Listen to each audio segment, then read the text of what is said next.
आइए आज गीता के एक बहुत ही गहरे और कमाल के श्लोक को समझते हैं। ये भगवत गीता के चौथे अध्याय का 24वां श्लोक है। देखने में तो बस कुछ पंक्तियां हैं, लेकिन इसमें जिंदगी जीने का एक पूरा नजरिया, एक पूरी समझ छिपी है। हमारी कोशिश रहेगी कि इस हजारों साल पुराने ज्ञान को आज के दौर में, मतलब अपनी रोज की जिंदगी में कैसे इस्तेमाल कर सकते हैं, ये समझें। तो तैयार हैं? चलिए इस श्लोक की गहराइयों में उतरते हैं। सबसे पहले ये श्लोक सुन लेते हैं ध्यान से। ब्रह्मार्पणम ब्रह्म हविर ब्रह्माग्नो ब्रह्मणाहुतम ब्रह्मेव तेन गंतव्यम ब्रह्म कर्म समाधिना। हाँ, सुनने में बहुत गहरा ये श्लोक। अगर बिल्कुल आसान शब्दों में समझने की कोशिश करें तो इसका मतलब है अर्पण, यानी जो क्रिया है, जो देने का भाव है, वो भी ब्रह्म है। अच्छा। हवि यानी जो चीज दी जा रही है, जैसे यज्ञ में आहुति डालते हैं ना, वो सामग्री भी ब्रह्म है। वो भी ब्रह्म है। ठीक है। और अग्नि मतलब ब्रह्माग्नो, जिस अग्नि में वो आहुति दी जा रही है वो अग्नि भी ब्रह्म है। अग्नि भी ब्रह्म समझ के साथ करता है, यानी ब्रह्म कर्म समाधि में स्थित होकर कि सब कुछ ब्रह्म में ही हो रहा है जी। उसके लिए गंतव्यम यानी पाने योग्य लक्ष्य भी ब्रह्म ही है। वो आखिर में ब्रह्म को ही पाता है। अरे वाह, मतलब सब कुछ, क्रिया, वस्तु, करने वाला, माध्यम, अग्नि, सब एक ही चीज है, ब्रह्म। ये तो सच में दिमाग घुमा देने वाली बात है। बिल्कुल, हाँ, यही इसका निचोड़ है, इसका सार है। ये सीधे सीधे उस बड़ी सच्चाई की तरफ इशारा करता है जिसे अद्वैत वेदांत में कहते हैं सर्वम खलविदम ब्रह्म। सर्वम खलविदम ब्रह्म। हाँ, यानी सच में जो कुछ भी अस्तित्व में है वो सब ब्रह्म ही है। और यहाँ ब्रह्म का मतलब समझना जरूरी है। ये कोई व्यक्ति, देवता या कोई आकार नहीं है। अच्छा। ये वो परम सत्य है, वो चेतना, वो तत्व जो हर जगह मौजूद है, जिससे सब कुछ बना है, जिसमें सब कुछ है। वो अनदेखा अव्यक्त तत्व जो सबका आधार है। तो ये सिर्फ एक फिलॉसफी की, मतलब दर्शन की बात है, या इसका कोई और मतलब भी है? जैसे अलग अलग जो आचार्य हुए हैं, गुरु हुए हैं, उन्होंने इसे कैसे समझाया है? हाँ, बहुत अच्छा सवाल पूछा आपने। देखिए, महान विचारक आदि शंकराचार्य जी ने इसे अद्वैत की दृष्टि से देखा। अद्वैत मतलब नॉन डुअलिटी। हाँ, जहाँ दो नहीं बस एक ही है। तो उन्होंने कहा कि भाई अगर करने वाला यानी कर्ता, काम यानी कर्म और काम का साधन यानी क्रिया या अग्नि सब ब्रह्म ही हैं, तो फिर कर्म हमें बांध कैसे सकता है? कोई बंधन हो ही नहीं सकता। वाह। कर्म तो खुद ही रास्ता बन गया इस ब्रह्म तक पहुंचने का। एग्जैक्टली। है ना? सही बात है। लेकिन हाँ, जैसा आपने पूछा, दूसरे नजरिए भी हैं। जैसे रामानुजाचार्य जी ने, जो विशिष्टाद्वैत के आचार्य हैं, उन्होंने कहा कि इसका मतलब है अपना हर काम भगवान को समर्पित कर दो। एक भक्ति के भाव से, भक्ति भाव से। हाँ, ईश्वर अर्पण बुद्धि से। और स्वामी विवेकानंद जी ने इसे कर्म योग का सार कहा। कर्मयोग? बिल्कुल, यानी फल की चिंता बिल्कुल मत करो, बस अपना कर्तव्य निभाओ, अपना काम करो, ईश्वर को साक्षी मानकर, उन्हें समर्पित करके। तो देखिए, एक ही श्लोक है पर समझने के कई रास्ते खुल जाते हैं। मंजिल वही है, कर्म करते हुए भी कर्म के बंधन से मुक्ति। और ये इतनी गहरी, इतनी महत्वपूर्ण बात श्री कृष्ण ने अर्जुन को ठीक उस वक्त क्यों बताई? मेरा मतलब है, वो कुरुक्षेत्र के मैदान में थे, चारों तरफ युद्ध का माहौल था। हाँ, यही तो गीता का कमाल है। और इस श्लोक का संदर्भ समझना बहुत जरूरी है। सोचिए वो दृश्य, अर्जुन युद्ध के मैदान में है, सामने कौन है? अपने ही दादा, गुरु, भाई, रिश्तेदार। जी। उन्हें देखकर अर्जुन एकदम टूट गए हैं, परेशान हैं। उन्हें लग रहा है कि ये लड़ाई करना, अपने ही लोगों को मारना, ये तो महापाप है, इसका नतीजा भयानक होगा। और वो ये सोच रहे हैं कि ये सब करने वाला मैं हूं, कर्ता मैं हूं, तो इस पाप का भागी भी मैं ही बनूंगा। अच्छा, ये मैं वाला भाव, अहंकार। हाँ, वो इसी कर्तापन के भाव में, इसी अहंकार में फंसे थे। और साथ ही कर्म के फल की चिंता कि इसका परिणाम क्या होगा, मुझे क्या भोगना पड़ेगा। सही। श्री कृष्ण उसे इसी डर से, इसी बोझ से बाहर निकालना चाहते थे। उन्होंने ये श्लोक कहकर समझाया कि अर्जुन, तुम ये क्यों सोच रहे हो कि तुम कर रहे हो? तुम सिर्फ एक माध्यम हो, एक निमित्त मात्र। करने वाला, करवाने वाला, कर्म फल सब कुछ तो ब्रह्म ही है। जब तुम इस ज्ञान के साथ, इस समझ के साथ अपना कर्म करोगे, मतलब युद्ध करोगे, तो वो कर्म तुम्हें बांधेगा नहीं, तुम उसके पाप पुण्य के चक्कर से ऊपर उठ जाओगे। वाह, ये सुन के तो एकदम ऐसा लगता है जैसे आज की हमारी जिंदगी की ही बात हो रही है ना? बिल्कुल। हम भी तो यही करते हैं रोज। ऑफिस में सोचते हैं, देखो मैंने ये प्रोजेक्ट कितनी मेहनत से किया। घर पे लगता है मैंने सबके लिए कितना कुछ किया। हाँ, और फिर रिजल्ट की टेंशन, प्रमोशन मिलेगा या नहीं, लोग तारीफ करेंगे, बच्चे अच्छे नंबर लाएंगे या नहीं, और बस इसी मैं और मेरा क्या होगा के चक्कर में हम स्ट्रेस पाल लेते हैं, परेशान रहते हैं। तो क्या ये वाकई मुमकिन है कि हम अपने रोज के छोटे मोटे कामों में, ऑफिस की कोई मीटिंग हो, घर की सफाई हो या बच्चों को पढ़ाना हो, इस गीता वाली सोच को, इस नजरिए को अपना सके? क्योंकि सुनने में तो ये बहुत ऊंची, बहुत आध्यात्मिक बात लगती है। हाँ, बिल्कुल मुमकिन है। बल्कि मैं तो कहूंगी कि यही तो इस श्लोक की सबसे बड़ी खूबी है। ये कोई आसमान की बातें नहीं, बल्कि जमीन पर जीने का एक तरीका बताता है। जीने का तरीका। हाँ, ये कहता है कि अपने हर काम को, चाहे वो आपको कितना ही छोटा या मामूली क्यों न लगे, उसे एक पवित्र यज्ञ की तरह देखो, एक पूजा की तरह। हर काम को। इससे ऐसे समझिए, आप जो भी कर रहे हैं वो आपका कर्म है। जिस नियत या जिस भाव से कर रहे हैं वो आपका अर्पण या समर्पण है। और जिसके जरिए कर रहे हैं, चाहे वो आपका शरीर हो, आपका दिमाग हो, आपकी ऊर्जा हो या कोई बाहरी साधन, उसे आप यज्ञ की अग्नि समझ लीजिए। हाँ, ये सब उसी एक परम शक्ति, उसी ब्रह्म का हिस्सा है, अलग कुछ है ही नहीं। कोई बिल्कुल रोजमर्रा की जिंदगी से जुड़ा उदाहरण दे सकती हैं, जिसे ऑफिस के काम का ही ले लें, जिसका जिक्र भी किया। हाँ, क्यों नहीं। मान लीजिए आप ऑफिस में कोई रिपोर्ट तैयार कर रहे हैं। आमतौर पर हम क्या सोचते हैं? यही कि ये काम खत्म करना है, टाइम पे देना है, बॉस खुश होना चाहिए, इससे मेरी परफॉर्मेंस अच्छी होगी, शायद प्रमोशन मिल जाए, सैलरी इसी से आती है, यही सब। बिल्कुल। लेकिन अगर आप इस 4.24 वाले श्लोक की नज़र से देखें तो ये रिपोर्ट बनाना जो कर्म है वो सिर्फ नौकरी का एक हिस्सा नहीं है, वो आपकी योग्यता, आपकी बुद्धि, आपकी मेहनत का अर्पण है। अर्पण। हाँ, और आप ये किसके लिए कर रहे हैं? शायद अपनी कंपनी के लिए, अपने क्लाइंट्स के लिए, या बड़े स्तर पर देखें तो समाज के लिए। वो सब यज्ञ की वेदी या अग्नि हो गए। और आप जो ये कर रहे हैं वो कर्ता भाव भी उसी ब्रह्म का रूप है। वाह।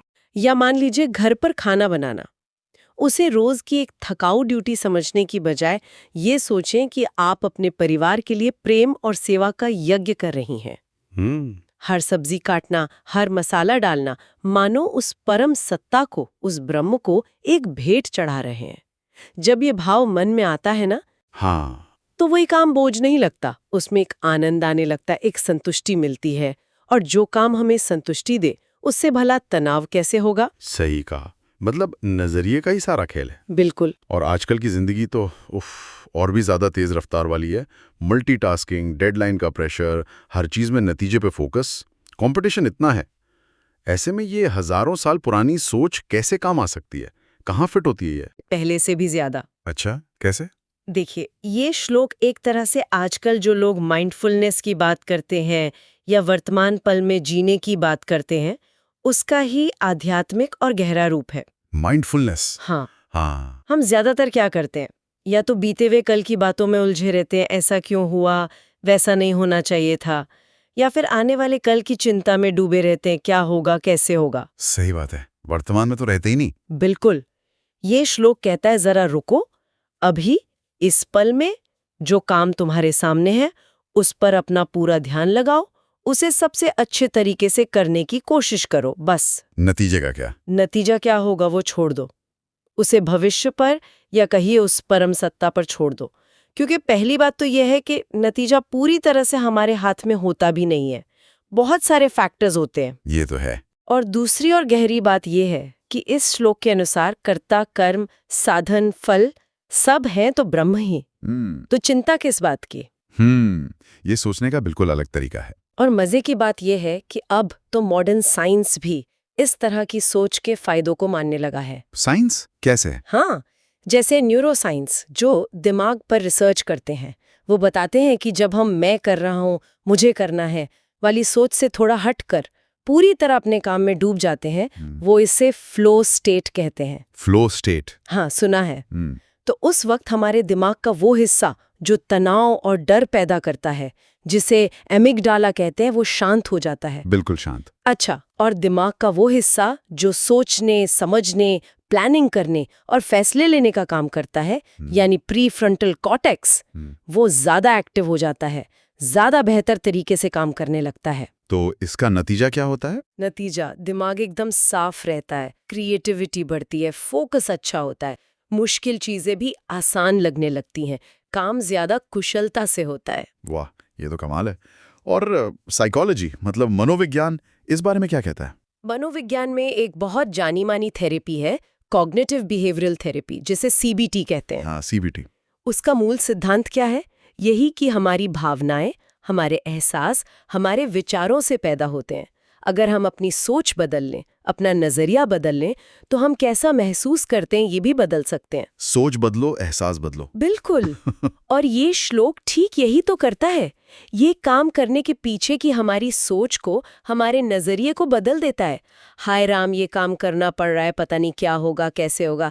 इस तनाव भरी सोच की जगह ले आती है एक शांत, समर्पित सोच। ये काम भी उसी बड़ी शक्ति का, ब्रह्म का ही एक रूप है। मैं इसे पूरी लगन से, एक यज्ञ की तरह, एक भेंट की तरह कर रहा हूँ। ये उस भावना से बिल्कुल उल्टा है जिसे मनोविज्ञान में लर्न्ड हेल्पलेसनेस कहते हैं। लर्न्ड हेल्पलेसनेस, वो क्या है? वो एक ऐसी मानसिक स्थिति है जहां इंसान बार बार की विफलताओं के बाद ये मान लेता है कि मैं कुछ कर ही नहीं सकता, हालात मेरे काबू में है ही नहीं। वो कोशिश करना ही छोड़ देता है। अच्छा, मतलब हार मान लेना। हाँ, एक तरह से। लेकिन ये श्लोक हमें एक्शन लेने की, कर्म करने की हिम्मत देता है, लेकिन नतीजे की चिंता से आजाद करके। और इसका एक और फायदा है। वो क्या? जब दिमाग शांत होता है, चिंता और तनाव कम होते हैं, तो शरीर में जो स्ट्रेस हार्मोन होते हैं, जैसे कॉर्टिसोल, उनका लेवल भी कम हो जाता है। कोर्टिसोल, हाँ, वो तो नुकसानदेह होता है ज्यादा मात्रा में। बिल्कुल। तो कॉर्टिसोल कम होने का सीधा असर हमारी फिजिकल हेल्थ पर पड़ता है। ब्लड प्रेशर कंट्रोल में रहता है, पाचन तंत्र ठीक से काम करता है, और हमारी इम्यूनिटी यानी बीमारियों से लड़ने की ताकत भी बढ़ती है। तो मतलब ये सिर्फ मन की शांति के लिए नहीं है, ये हमारे शरीर के लिए भी फायदेमंद है। ये तो गजब की बात है। हाँ, ये मन और शरीर दोनों को स्वस्थ रखने का तरीका है। तो अगर हमें, मतलब जो लोग सुन रहे हैं, उन्हें इस श्लोक से कुछ खास बातें निकालकर अपनी जिंदगी में लानी हो, तो वो क्या हो सकती हैं? किन मुख्य चीजों पर हम ध्यान दे सकते हैं? हाँ, बिल्कुल। हम इसे कुछ खास एरियाज में बांटकर देख सकते हैं, समझने में आसानी होगी। जी। पहला, पढ़ाई या काम की जगह पर, वर्क एजुकेशन। अक्सर हम स्टूडेंट्स या professionals number, grade, promotion, salary की चिंता में ही आधे हो जाते हैं, है ना? हाँ, बिल्कुल, प्रेशर बहुत रहता है। ये श्लोक कहता है उस चिंता को थोड़ा किनारे रखो, अपना ध्यान प्रोसेस पर लगाओ, सीखने पर, मेहनत करने पर, अपने स्किल को बेहतर बनाने पर। इसी को तो कर्मयोग कहते हैं। प्रोसेस पे ध्यान दो, रिजल्ट पर नहीं। हाँ, सोचिए, कोई अच्छा खिलाड़ी क्या हर पल सिर्फ मैच जीतने के बारे में सोचता रहता है? नहीं, वो अपनी प्रैक्टिस पर, अपनी तकनीक पर, अपनी फिटनेस पर ध्यान देता है। जीत तो फिर उसका स्वाभाविक परिणाम होती है, अगर प्रोसेस सही हो। सही। इसी को आजकल लोग फ्लो स्टेट कहते हैं, जब आप काम में इतने मग्न हो जाओ कि आपको पता ही ना चले वक्त कैसे गुजर गया और काम भी बेहतरीन हो जाए। दूसरा पॉइंट क्या होगा? दूसरा, रिश्तों में, रिलेशनशिप्स, चाहे परिवार हो, दोस्त हो या कोई भी रिश्ता हो, अपने हिस्से की जिम्मेदारी निभाओ, अपना फर्ज पूरा करो। लेकिन कैसे? एक सेवा और प्रेम के भाव से, अर्पण के भाव से, बिना किसी उम्मीद के। हाँ, ये उम्मीद रखे बिना कि बदले में मुझे क्या मिलेगा, मेरी कितनी तारीफ होगी, या सामने वाला भी मेरे लिए उतना ही करेगा। जब हम एक्सपेक्टेशंस कम रखते हैं और देने का भाव ज्यादा रखते हैं ना, तो रिश्ते अपने आप गहरे, मधुर और सुकून भरे हो जाते हैं। तनाव कम हो जाता है उनमें। ये तो बहुत जरूरी बात है आजकल के रिश्तों के लिए। और तीसरा, मन की शांति के लिए, मेंटल पीस। जब भी आपको तनाव महसूस हो, घबराहट हो या किसी बात की चिंता सताए, तो बस एक पल के लिए रुकिए। रुक के क्या करें? रुककर बस खुद से एक सवाल पूछिए, अभी इस वक्त क्या मैं सिर्फ अपने काम पर, अपने एक्शन पर ध्यान दे रहा हूं, या उसके नतीजे के बारे में सोच सोचकर परेशान हो रहा हूं? अच्छा, एक्शन या रिजल्ट? हाँ, ये छोटा सा सवाल आपको फौरन वर्तमान में वापस ले आएगा, और वो जो सब कुछ मैं ही कर रहा हूं, सब मेरे ही कंधों पर है वाला बोझ है ना सिर पर, वो एकदम हल्का महसूस होने लगेगा। क्योंकि आप समझ जाएंगे कि आप सिर्फ कर्म कर सकते हैं, फल आपके हाथ में नहीं है, और असल में तो सब ब्रह्म ही है। वाह, तो कुल मिलाकर बात ये समझ में आई मुझे कि ये छोटा सा सिर्फ 2 पंक्तियों का श्लोक हमें सिखाता है कि जब हम अपने हर काम को छोटे से छोटे या बड़े से बड़े, बिना मैं का भाव लाए, मतलब अहंकार से मुक्त होकर। हाँ, और बिना फल की चिंता किए, बस ये मानकर करते हैं कि ये भी उसी एक बड़ी शक्ति का, उसी ब्रह्म का खेल है, उसी का रूप है। बिल्कुल। तो हम काम करते हुए भी उसके बंधन में नहीं फंसते, और तब शायद एक अजीब सी शांति, एक सुकून और एक कमाल की कुशलता, एफिशिएंसी अपने आप आ जाती है। बिल्कुल सही समझा आपने, यही इसका सार है। और जैसा आपने कहा, ये सोच सिर्फ हमें व्यक्तिगत शांति ही नहीं देती। जरा सोचिए, जब हम दूसरों में भी उसी ब्रह्म को देखने लगते हैं, हाँ, तो क्या लड़ाई, झगड़े, ईर्ष्या, जलन के लिए कोई जगह बचेगी? हाँ, आपस में प्रेम और सद्भाव अपने आप बढ़ेगा। सही बात है।